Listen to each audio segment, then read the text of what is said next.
topic that affects everyone, both young and old, both children, women, and men. And it's an interesting topic because for us in Lagos, we know how it is, all the hustle and bustle in Lagos. It's a highly commercialized city. People go out very early as 4 a.m., and they come back up till 12, 11 a.m., 12, depending on where you stay because of the heavy traffic. And the concern would be, how do you catch sleep? As in, how do you get to sleep? How do you rest? Because it's one thing for you to get home on time, it's another thing for you to sleep at least, and then in the morning again you are up. Our topic today is on the importance of sleep and self-care. And my guest today is a lifestyle consultant, and she has a whole lot to say. But again, let's go on the streets. Let's find out from people on the streets, how many hours do you sleep per day and why? Alright? My name is Nkem or Kibe. You know I love to do this with you every week. We go on this Vox Pop, and when we return, you will meet my guest. Don't go anywhere. Health Watch continues in a moment. Stay with us.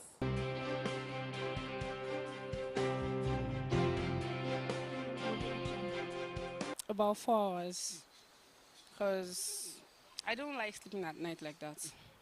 Oh, I just stay up to like 4, then I sleep by 5. Before, like normally, this my hustle. The way before I used to be sleeping like 2 times a day, but now the country is just dey hard now.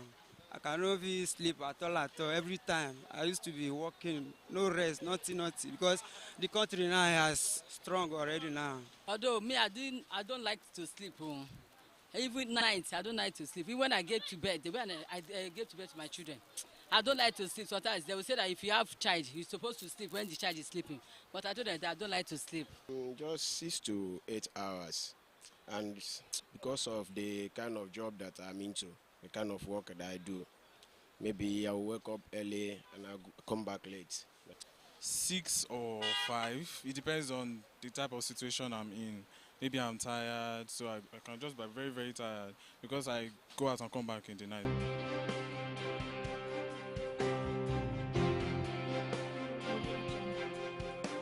You're welcome back. The program is Health Watch, and today our focus is on the importance of sleep and self-care. My guest today is Dr. Makinde Ori. She is a consultant in family medicine and a lifestyle medicine physician.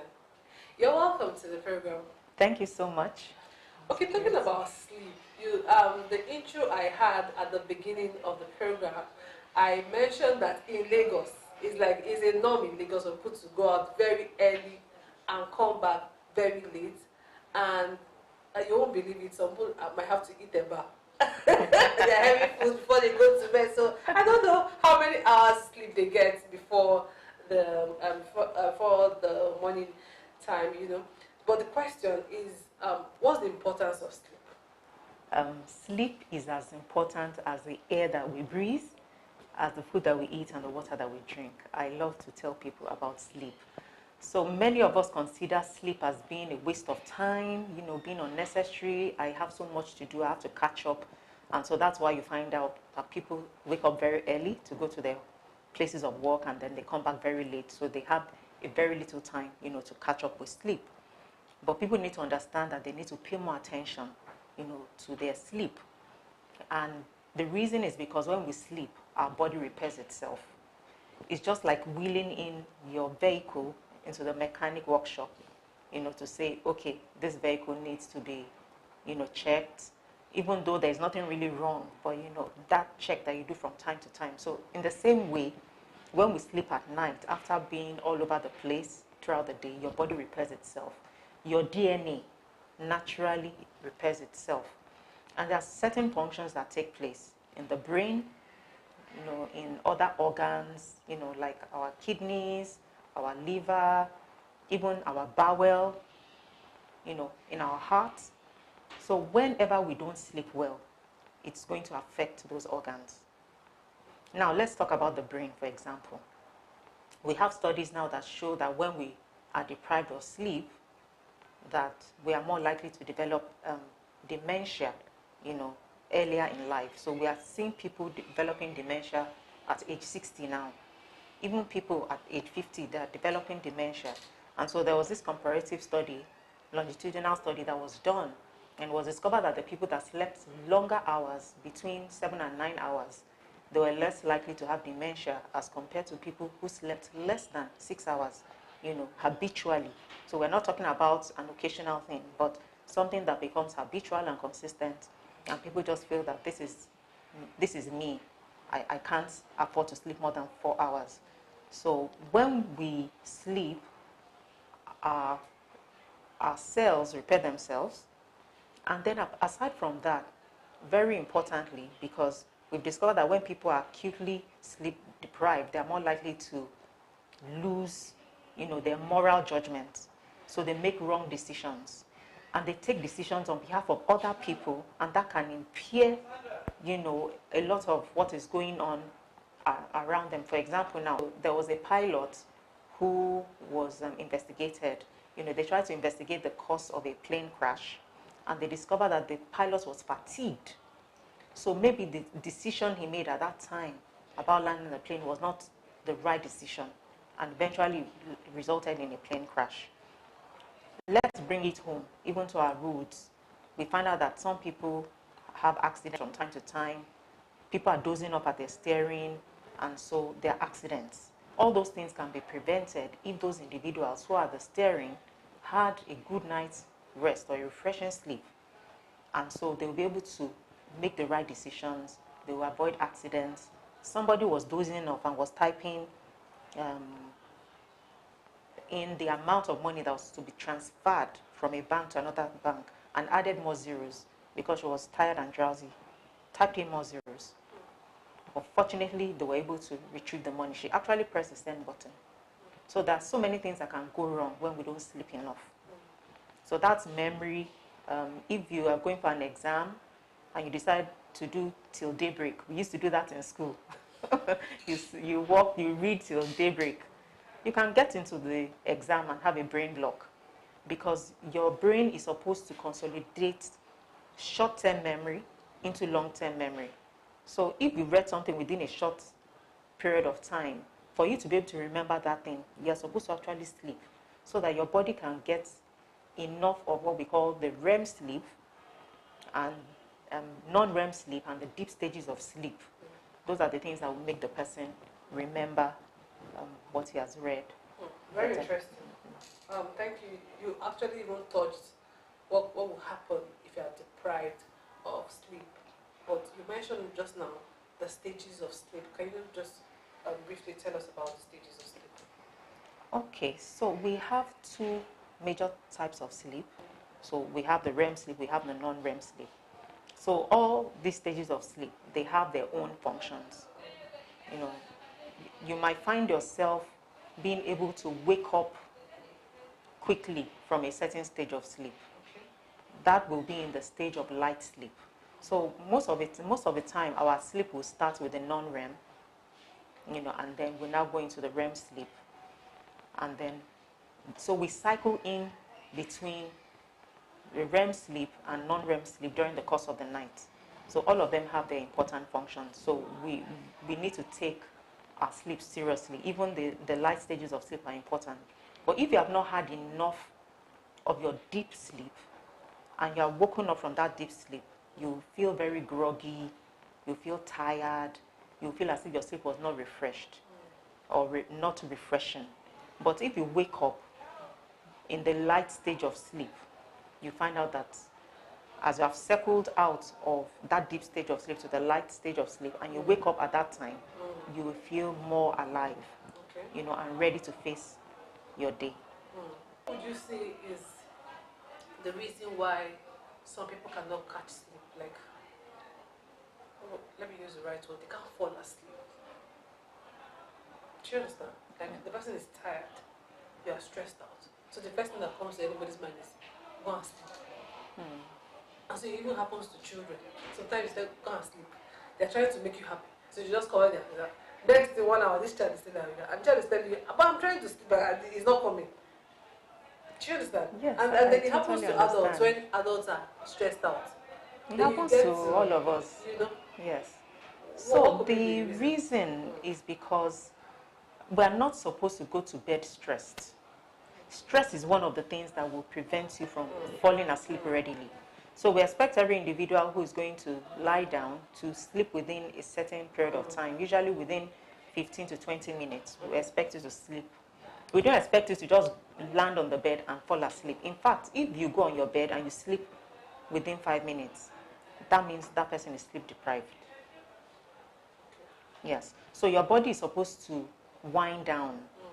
And it is recommended that you wind down over a period of 30 minutes to 1 hour before bedtime. So we don't want to go through the hula baloo of Lagos life and then you just come and lie on the bed and just sleep. If you sleep, that will be a sleep of exhaustion and you are going to wake up soon after that because you did not really prepare your body to sleep.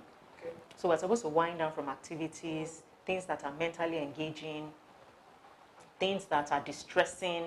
You know, some people, it's just before bedtime at 10 o'clock, they want to watch the 10 o'clock news.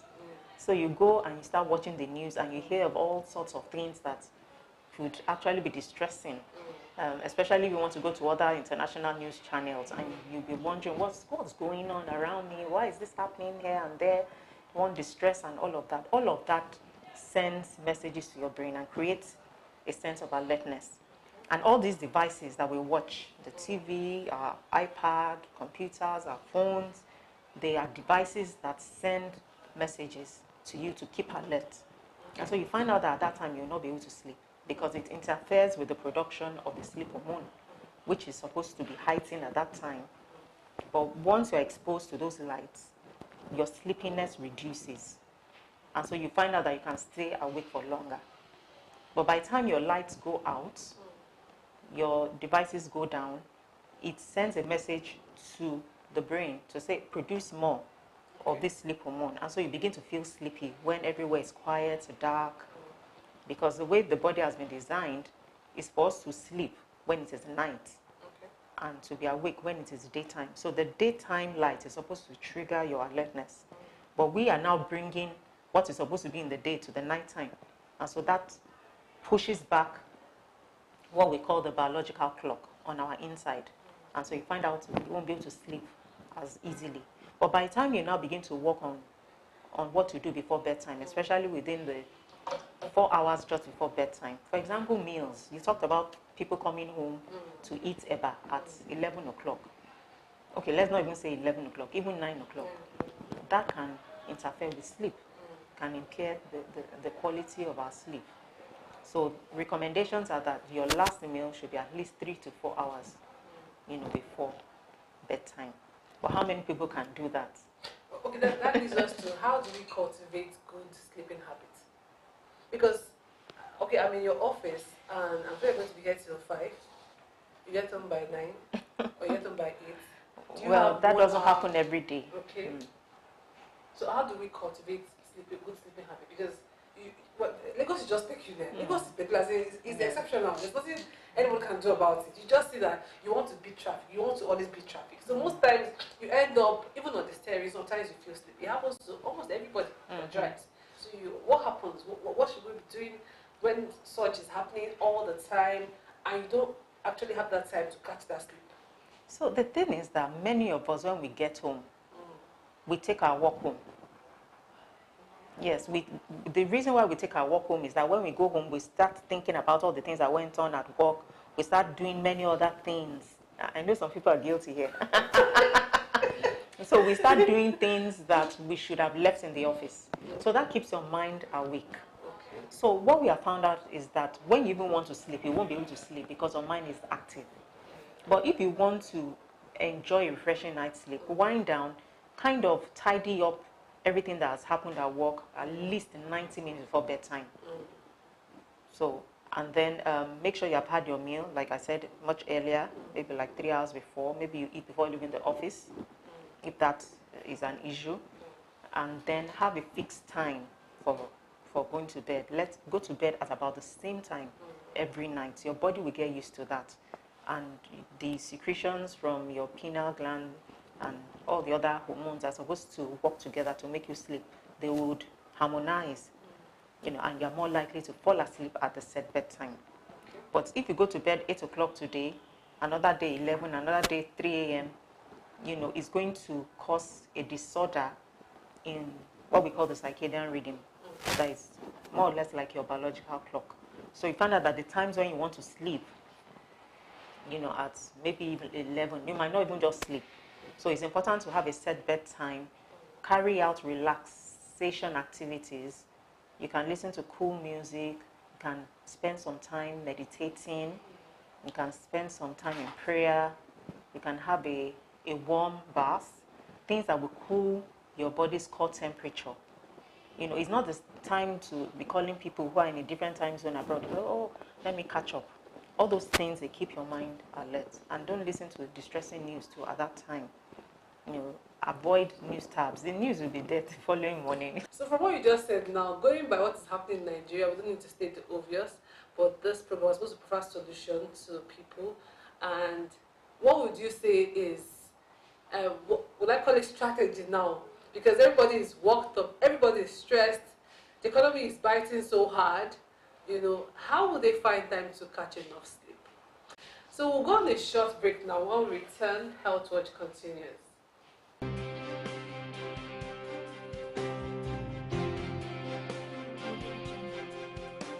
If you're just joining us, the program is Health Watch, and our focus today is on sleep.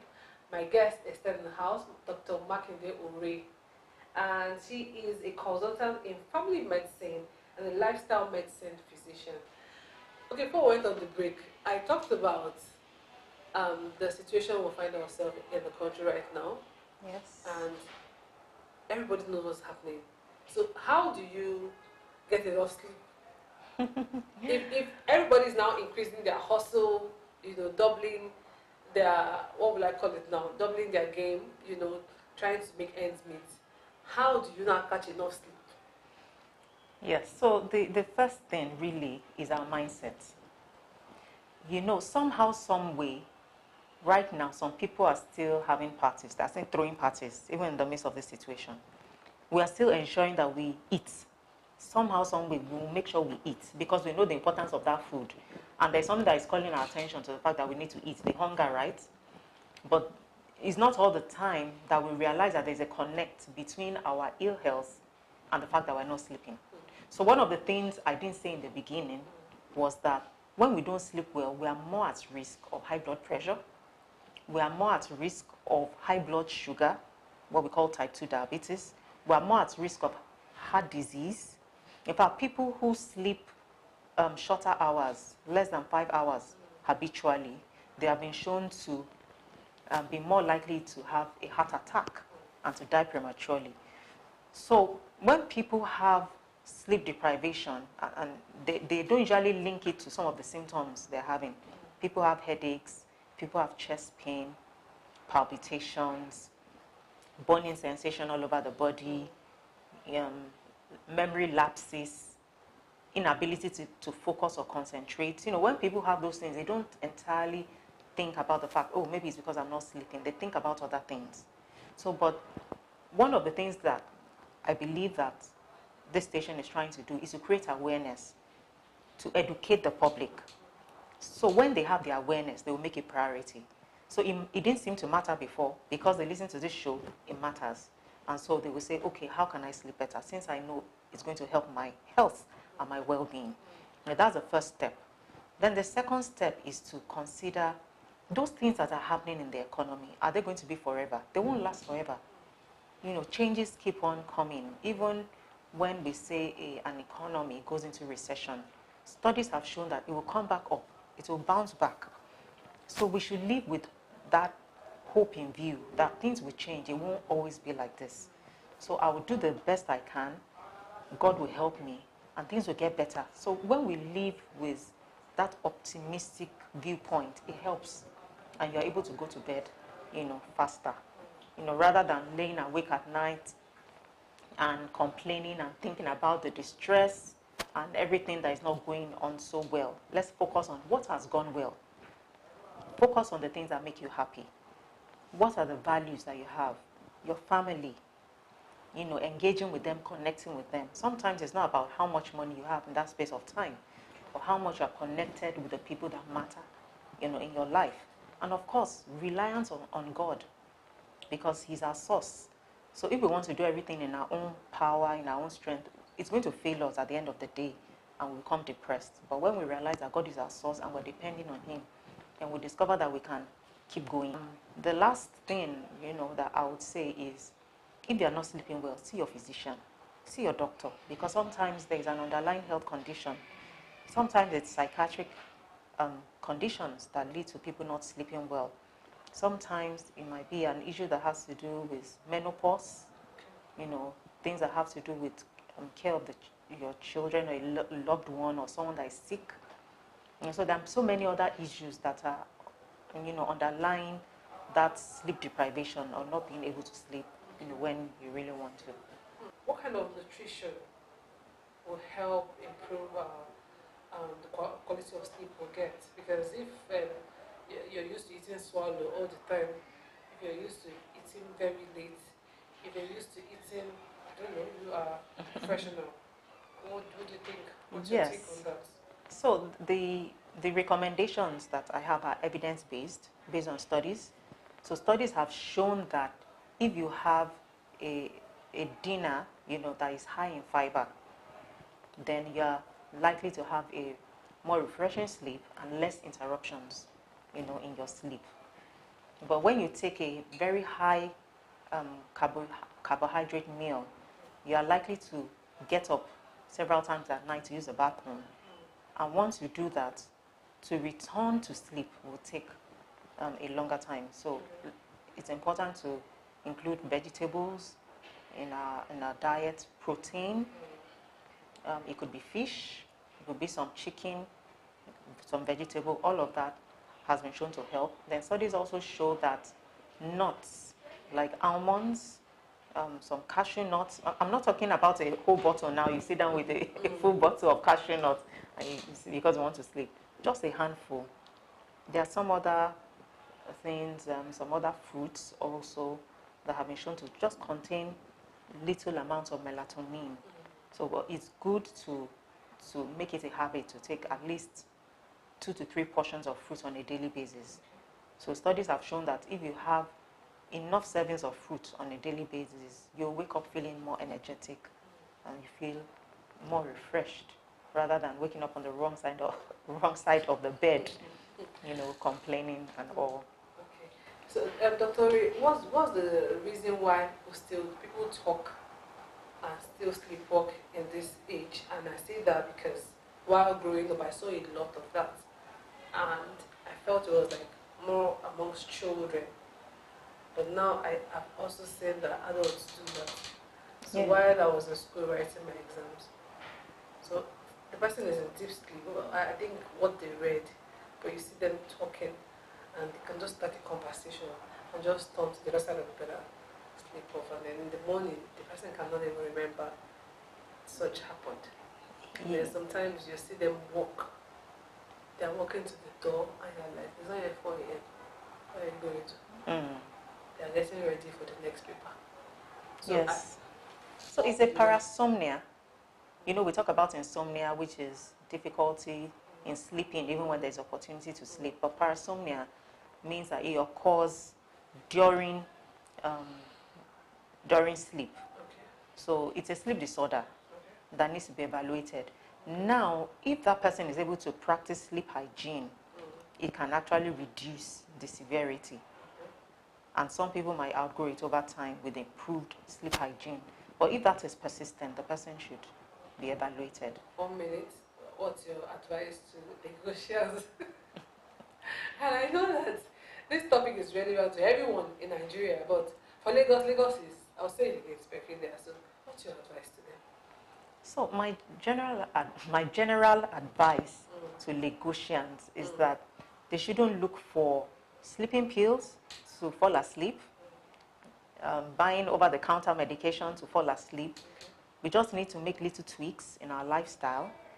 Sometimes you might just need to lose a bit of weight.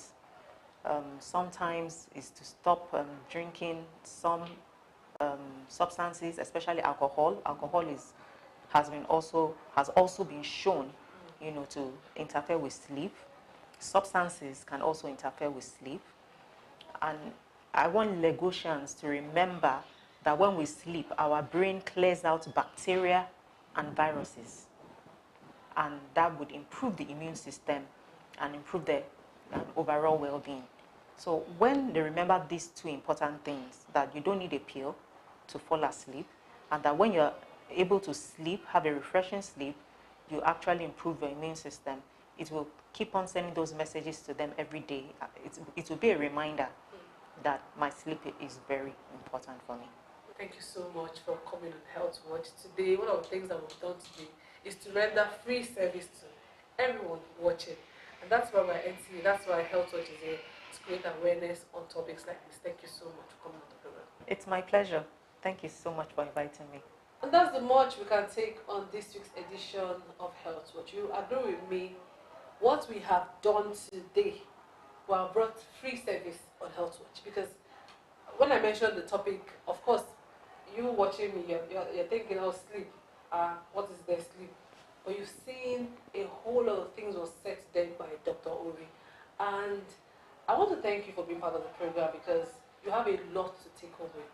Whatever it is happening in Nigeria now, try and remain optimistic.